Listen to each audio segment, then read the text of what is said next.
ಇದೇ SP ಬಂದು ನಮ್ಮ ಸರ್ಕಾರ ಇದ್ದಂಥ ಸಂದರ್ಭದಲ್ಲೂ ಕೂಡ ಇದಕ್ಕಿಂತನೂ ಕೂಡ ಅತಿ ಉಗ್ರವಾಗಿ ನಾನು ಮಾತಾಡಿದ್ದೀನಿ. ಅವಾಗ ಯಾಕಾಗಲಿಲ್ಲ? ಕಾಂಗ್ರೆಸ್ ಸರ್ಕಾರ ಇದ್ದಾಗೂ ನಾನು ಮಾತಾಡಿದ್ದೀನಿ. ಮುಸಲ್ಮಾನ್ ಗೂಂಡಾಗಳು ಅಂತಲೇ ಕರೆದಿದ್ದೀನಿ. ಎಲ್ಲ ಮುಸಲ್ಮಾನರಿಗೂ ಅಲ್ಲ ಅಂತ ಮತ್ತೆ ಹೇಳಿದ್ದೀನಿ. ಯಾರು ಗೂಂಡಾಗಿರಿ ಮಾಡ್ತಾರೋ ಅಂಥ ಮುಸಲ್ಮಾನರಿಗೆ ಅಂತ. ರಾಷ್ಟ್ರಭಕ್ತ ಮುಸಲ್ಮಾನರು ಇದ್ದಾರೆ ಅಂತ ಗೊತ್ತಿದೆ. ಆದರೆ ಈ ಬಾಂಗ್ಲಾ ಮುಸಲ್ಮಾನರಿಗೆ ಬೈದರೆ ನಮ್ಮ SP-ಗೆ ಯಾರ ಪ್ರಭಾವದ ಮೇಲೆ ನನಗೆ ಹಾಕಿದ್ರು? ನನ್ನ ಮೇಲೆ ನಾನ್ ಬೇಲೇಬಲ್ ವಾರಂಟ್ ಯಾರ ಪ್ರಭಾವದಿಂದ ವಿಶ್ವಾಸದ ಮೇಲೆ ಇದ್ದು ನಾನ್ ಬೇಲೇಬಲ್ ವಾರಂಟ್ ಇಶ್ಯೂ ಮಾಡಿದ್ದೀರಿ?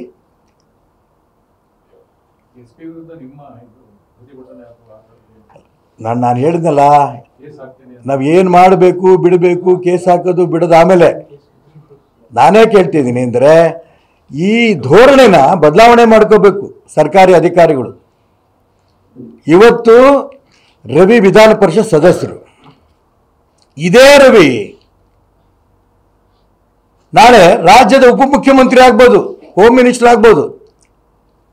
ಅವಾಗ ಈ ಪೊಲೀಸ್ ಅಧಿಕಾರಿಗಳು ಹೋಗಿ ಅವನೇನು ಮಾಡ್ತಾರೆ? ಅವ್ನು ಬೂಟ್ ನೆಕ್ತಾರಾ?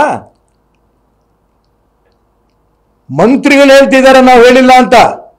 ಯಾವ ಪ್ರಭಾವಿ ಮಂತ್ರಿಯ ಒಂದು ಆದೇಶ ಪರಿಪಾಲನೆ ಮಾಡ್ತಾ ಇದ್ದೀರಿ ಇವತ್ತು?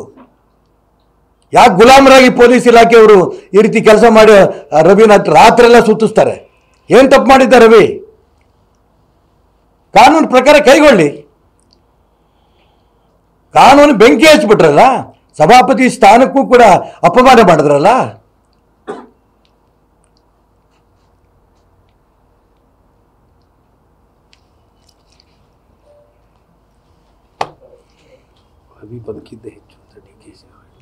ರವಿ ನೀನು ಬದುಕಿದ್ದೇ ಹೆಚ್ಚು.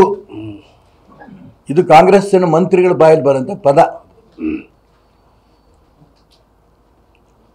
ಇರಲಿ, ನೋಡೋಣ ಏನೇನಾಗುತ್ತೆ.